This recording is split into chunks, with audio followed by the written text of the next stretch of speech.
Hello student, good morning to all. हम पढ़ रहे हैं मॉर्फोलॉजी ऑफ फ्लावरिंग प्लांट्स, पुष्पीय पादपों के आकार की। इस क्रम में हम विभिन्न पुष्पों के कुलों के बारे में अध्ययन कर रहे थे। इसके पहले के चैप्टर में हमने कुल फॉबेसी या पेपिलिनियोसी कुल के बारे में हमने पढ़ा। उसका अर्थ तकनीकी भाषा में वर्णन किस प्रकार किया जाता है ये हमने पढ़ा। आज हम पढ़ेंगे कुल सोलेनेसी कुल। सबसे पहले इसका एग्जाम्पल समझ लो। सोलेनेसी कुल में कौन कौन से पादप आते हैं।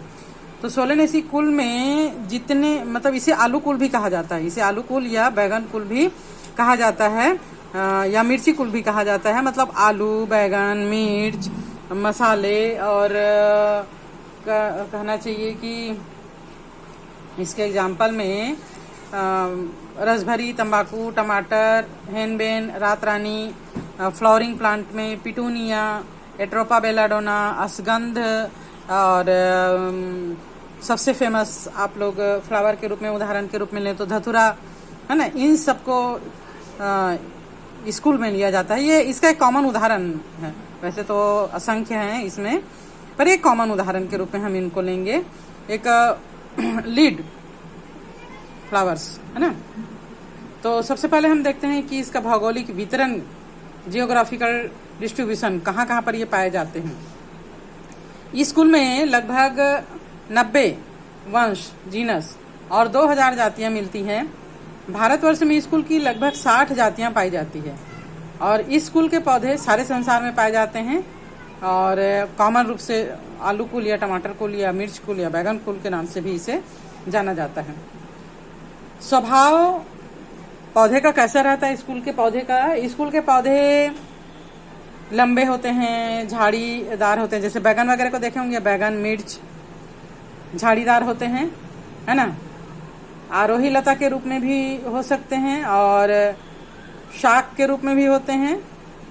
कोमल जैसे टमाटर वगैरह है, झाड़ी, छोटे वृक्ष इत्यादि भी होते हैं। और मकोई एक वर्षीय शाक है।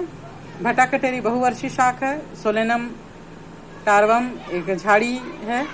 तो इस प्रकार इनके पौधे जो हैं वो होते हैं। हैबिटेट अगर हम देखें तो इस और जड़ है ना। हैबिटेट हमने देख लिया। जड़, पौधे का जड़ जो है मूसला जड़ होता है और शाखित जड़ होता है। सभी जो है वो द्विबीजपत्री होते हैं है ना। सभी पौधे तो मूसला जड़ वाले होते हैं। इनका जो तना होता है ये गोल, बेलनाकार, चिकना या रोमिल, ठोस या खोखला, कमजोर या मजबूत, कैसा भी होता है। आलू का पौधा आप लोग देखें। आलू का पौधा जो है वो इसका तना जो है भूमि से लिपट के चलता है और इससे एक रूट, अपस्थानिक रूट निकल के अंदर भूमि के अंदर चले जाती है और यही भोजन संग्रह करके आलू का रूप ले लेती है। तो इसका तना जो है वो भूमिगत हो जाता है ना। इसको कंद या ट्यूबर कहते हैं। पत्तियां, आप लोगों ने टमाटर, मिर्ची, बैगन वगैरह के पत्ती देखे होंगे, आलू के पत्ती देखे होंगे। ये पौधे के वर्धी भाग में लगे होते हैं और एकांतर क्रम में लगे होते हैं। और पुष्पी भाग में ये अभिमुख हो जाते हैं, अपोजिट हो जाते हैं।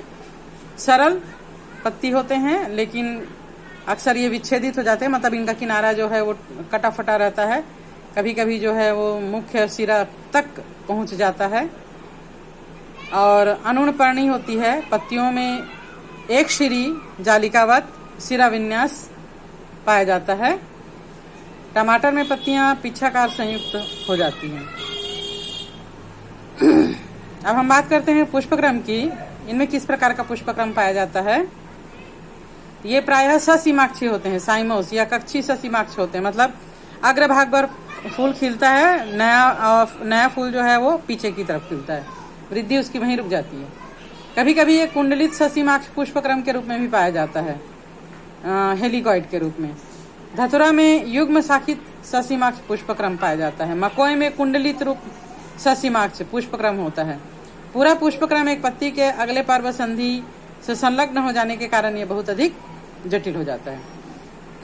इनका पुष्प जो है वो सहपत्री होता है। जहाँ से पुष्प निकलता है वहां पर एक बड़ा पत्ती और होता है जो सहपत्री कहलाता है, या फिर असहपत्री भी होता है, इनमें नहीं होता है। पूर्ण होता है, कंप्लीट होता है, मतलब चारों अंग होते हैं, कैलिक्स, कोरोला, एंड्रोसियम, गाइनोसियम। नियमित होता है, त्रिज्या सम्मित होता है। इसको जो है वो कहीं से भी बराबर भागों में काटा जा सकता है।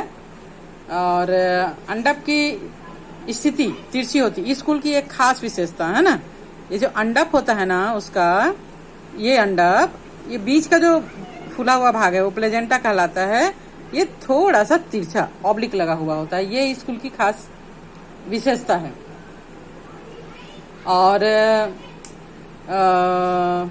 एक व्यास सम्मित द्विलिंगी, एक व्यास सम्मित भी हो सकता है, एक ही जगह से दो बराबर भागों में भी काटा जा सकता है। द्विलिंगी यानी कंप्लीट है तो मेल रिप्रोडक्टिव आर्गन और फीमेल रिप्रोडक्टिव आर्गन दोनों इनमें पाए जाते हैं। चक्रिक या साइक्लिक और अधोजाय या हाइपोगाइनस होते हैं। इसका जायांग जो है वो ऊपर होता है, बाकी चक्र जो है वो नीचे होते हैं। बाह्य दल या कैलिक्स, बाह्य दल पुंज या कैलिक्स, इनकी संख्या 5 होती है। ठीक है, जैसे यहाँ पुष्प चित्र में दिख भी रहा है। संयुक्त बाह्य दली होती, बाह्य दल जो है वो बाहर से एक दूसरे से जुड़े रहते हैं। धतुरा वगैरह का देखना, अगर आप फूल को तोड़ के देखोगे तो बाह्य दल जो है वो घंटी का आकार बना लेती है जुड़ के। कोर स्पर्शी भी हो सकता है, किनारे से जुड़े हुए, या कोर छादी एक दूसरे को ढके हुए भी हो सकते हैं। बाह्य दल जो है वो चीर लग्न होता है। बैगन वगैरह में देखे हैं आप लोग, फल में भी बाह्य दल जो है वो लगा हुआ होता है ना, जो हरा हरा बैगन का डंडी के पास लगा होता है ना, वो एक्चुअल बाह्य दल होता है, जो कि हमेशा लगा होता है। ऐसे बाह्य दल जो है वो चीर लग्न कहलाते हैं। और जैसे बैगन या रसभरी, और बड़ा होकर ये रसभरी में बाह्य दल बड़ा होकर पूरे फल को ही ढक लेता है। ठीक है, इस प्रकार का भी होता है। दलपुंज की बात करें हम कोरोला की, तो इनकी संख्या भी 5 होती है। और ये युक्त दली जुड़े हुए हो सकते हैं, जैसे धतुरा में, या कोर स्पर्शी जैसे कि मिर्च में। व्यावर्तित या ट्विस्टेड, कोर स्पर्शी जो है वो बैगन वगैरह में होता है, व्यावर्तित या ट्विस्टेड मिर्च में होता है। दल पुंज जो है वो कीप के आकार का धतुरा में होता है, या फिर चक्री हो सकता है। चक्री दल पुंज सोलेनम में पाया जाता है, आलू वगैरह में पाया जाता है। ठीक है, नेक्स्ट एंड्रोसियम की बात करें तो एंड्रोसियम की भी संख्या होती है 5। और ये जो है पुंकेसर जो है 5 होता है, और दल से लगा होता है नीचे। पुंकेसर जो है वो दल से नीचे की तरफ से लगा हुआ होता है, तो इसको दल लग्न कहा जाता है, एपिपेटलस। और दलों से कांतर क्रम में स्थित होते हैं। कभी कभी पुंकेसर की संख्या 4, डाइडेनमस और 2 भी हो सकता है। पराग कोश इनका द्विपालिक होता है, पराग कोश में 2 पाली होता है, 2 लोब्ड होते हैं। अंतर्मुखी आधार लग्न पराग कोश का स्फुटन लंबवत दरार या शीर्षस्थ रंध्र द्वारा होता है। पिटूनिया का पौधा अभी ठंड में बहुत खिलता है, आप लोग देखे होंगे। इसमें लंबवत दरार द्वारा और सोलेनम में रंध्र द्वारा स्फुटन परागकण का, परागकोश का होता है।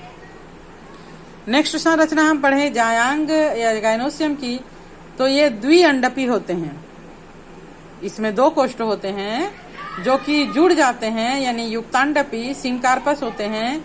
जायांग में पट या बीच में जो दोनों अंडपों को अलग करने वाला भाग है वो तिरछा स्थित होता है। अंडाशय ओवरी ऊर्ध्व और सामान्यतः द्विकोष्ठी होता है, जैसे कि सोलेनम वगैरह में। कुछ पौधों जैसे धतुरा में आभासी पट बन जाने के कारण जायांग जो है वो 4 कोष्ठ का भी दिखाई देता है, और इसमें अनेक बीजांड पाए जाते हैं। बीजांडनाश अक्षी प्रकार का होता है। इनका वर्तिका जो है वो सरल प्रकार का होता है, वर्तिकाग्र द्विपालीवत होता है। अंडाशय के नीचे मकरंद चक्रिका उपस्थित होती है। नेक्स्ट है जो है फ्रूट, फल की बात करें तो ये कैप्सूल के रूप में होता है। जैसे धतुरा में, धतुरा का फल आप लोगों ने देखे होंगे, गोल होता है और ड्राई होता है, अंदर कोष्ठ में बहुत सारे बीज भरे होते हैं। इस प्रकार का फल जो है वो कैप्सूल कहलाता है। और या फिर बेरी के रूप में होता है, जैसे टमाटर, बैगन, मकोई, ये इसमें जो है वो गुदेदार होता है और अंदर गुहा खाली खोखली नहीं होती। इस प्रकार का जो है वो बेरी कहलाता है। बीज जो है वो छोटे होते हैं और बहुत सारे बीज इनमें पाए जाते हैं, ये बहुबीजी होते हैं। बीज जो है वो भ्रूणपोषी होता है। और अगर हम इसका डिस्क्रिप्शन देखें तो यहाँ पर हम एक सोलेनम नाइग्रम कोई का पौधा जो है वो देख रहे हैं, है ना, द्विशाखित है। ये पुष्प की संरचना, इसमें यहाँ पर पुष्प चित्र दिया हुआ है। वृंत इसमें होता है। बाह्य दल की संख्या 5, दलों आपस में जुड़े हुए दलों की संख्या 5, नीचे से आपस में जुड़े हुए पुंकेसर की संख्या 5, ये दल से जुड़े हुए। और अंडाशय जो है वो ऑब्लिक तिरछा और बहुत सारे बीज, है ना, 2 कोष्ठ का बना हुआ। और पुष्प सूत्र की बात करें तो ये जो है वो जाइगोमॉर्फिक होता है, कहीं से भी 2 बराबर भागों में काट सकते हैं। और इनमें जो है मेल और फीमेल रिप्रोडक्टिव ऑर्गन एक ही में पाया जाता है। द्विलिंगी होता है। कैलिक्स की संख्या 5, आपस में जुड़े हुए। कोरोला की संख्या 5, नीचे से जुड़ा हुआ। एंडोसियम की संख्या 5, नीचे दल से, है ना, कोरोला से जुड़ा हुआ है। देखो इस प्रकार लाइन खींचकर इसको जोड़ दिया गया है। गाइनोसियम की संख्या 2, जुड़े हुए और नीचे लाइन है, मतलब ये सुपीरियर प्रकार का होता है। आर्थिक महत्व की बात करें तो स्कूल के अधिकांश सदस्य जो है वो भोजन के रूप में, जैसे टमाटर, बैगन, आलू, मसाले, मिर्च, औषधि के रूप में जैसे बेलाडोना, अश्वगंधा, धूमक या तंबाकू के रूप में, सजावटी पौधा जैसे पिटूनिया इत्यादि होता है। नेक्स्ट हमारा कुल आ जाता है लिलिएसी कुल। लिलिएसी कुल, इसको लिली कुल कहा जाता है और एक बीजपत्री पौधा है। सारे विश्व में इसका वितरण होता है।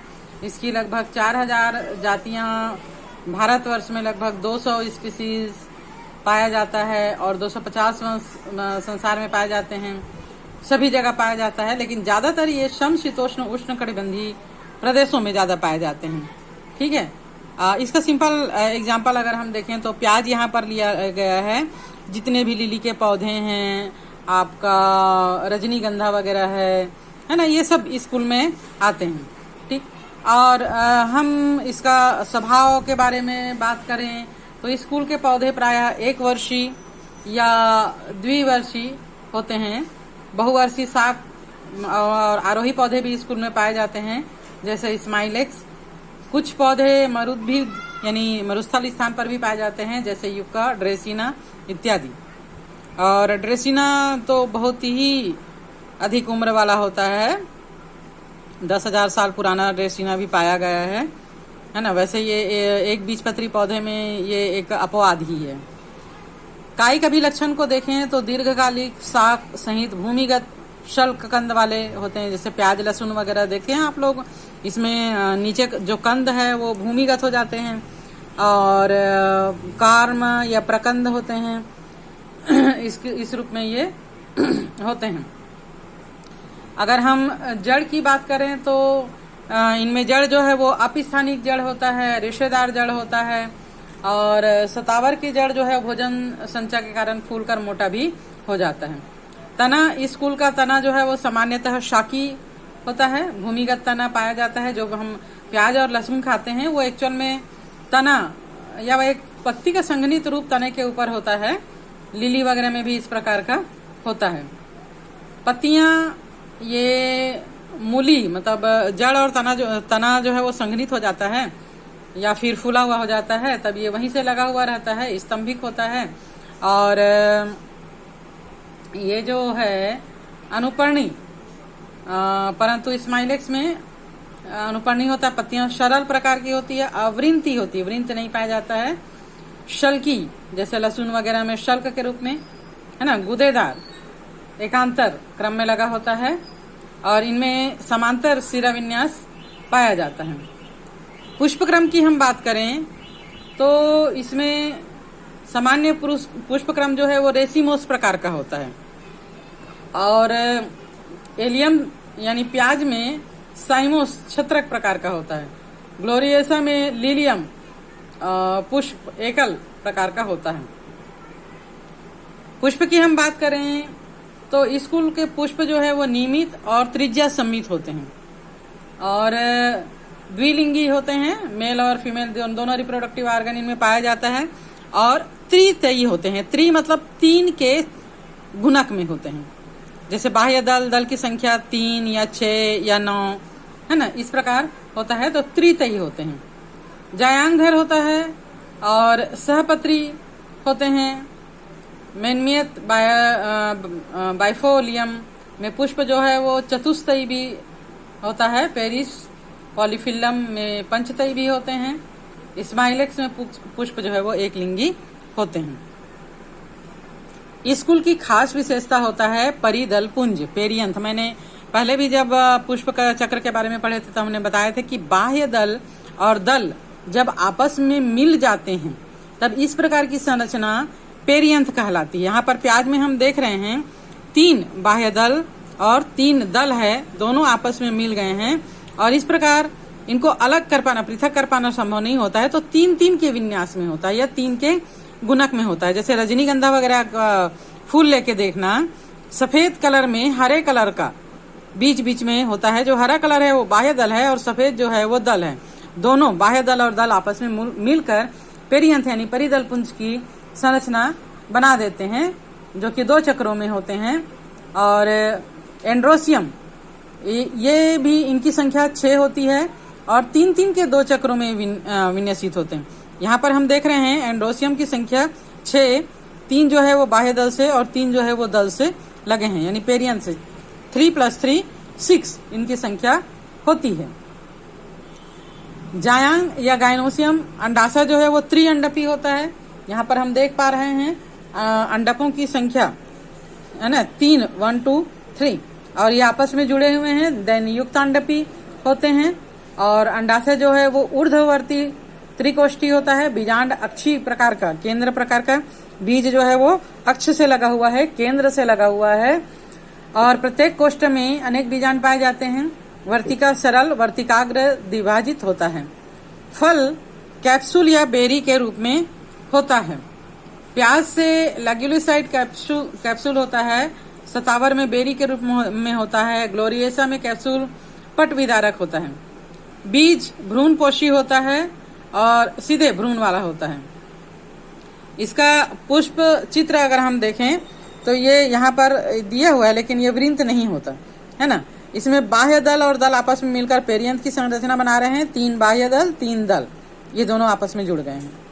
एंड्रोसियम की संख्या है 6, 3 + 3 1 2 3 1 2 3। गाइनोसियम की संख्या है 3, त्रिकोष्ठी, बीज जो है वो अक्ष से लगा हुआ है। इस प्रकार इसका पुष्प चित्र बन जाएगा। पुष्प सूत्र की बात करें तो प्याज की ब्रैक्टिएट है और इसको कहीं से भी बराबर भागों में बांटा जा सकता है ना। एक्टिनोमार्फिक है ये और द्विलिंगी है, मेल और फीमेल दोनों फ्लावर एक ही पुष्प में पाया जाता है। पेरियंथ है जो जिसकी संख्या 6, 3 + 3। एंड्रोसियम 3 + 3। पेरियंथ आपस में जुड़े हुए, एंड्रोसियम जो है वो पेरियंथ से जुड़े हुए। गाइनोसियम 3 जुड़े हुए और सुपीरियर, यहाँ पर एक लाइन खींचेंगे हम, ये है सुपीरियर। ठीक है। आर्थिक महत्व, स्कूल के अधिकांश पौधे सजावटी पौधे के रूप में, जैसे ट्यूलिप, ग्लोरिएसा है ना, सिंपल भाषा में रजनीगंधा का फूल, लिली का फूल आप लोग देखते हैं, सजावट के रूप में इसका उपयोग किया जाता है। औषधि के स्रोत के रूप में एलोवेरा, ये बहुत ज्यादा औषधि के रूप में प्रयोग किया जाता है। सब्जियों के रूप में एस्पेरेगस है ना, प्याज, लहसुन, ये सभी। और काल्चिसिन ऑटोमनेल जो है वो क्या है, काल्चिसिन ऑटोमनेल औषधि के रूप में इसका उपयोग किया जाता है। तो इस प्रकार हमारा ये lesson morphology of flooring plants समाप्त होता है और नेक्स्ट लेक्चर में हम नेक्स्ट लेसन स्टार्ट करेंगे।